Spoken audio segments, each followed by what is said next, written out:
By the end of this lesson, you will read new Korean letters. No memorizing. Let's go.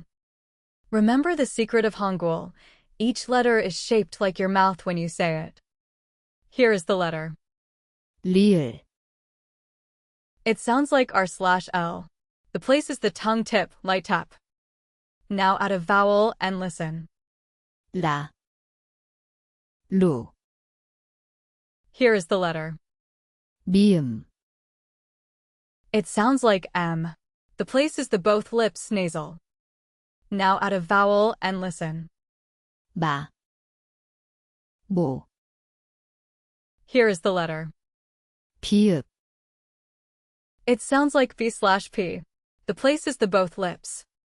Now add a vowel and listen.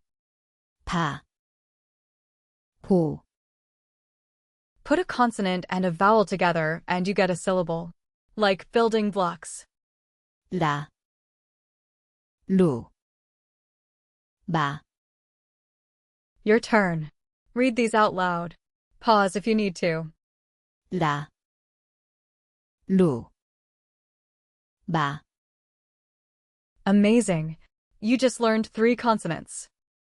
You can already read more Korean than yesterday. Now lock it in.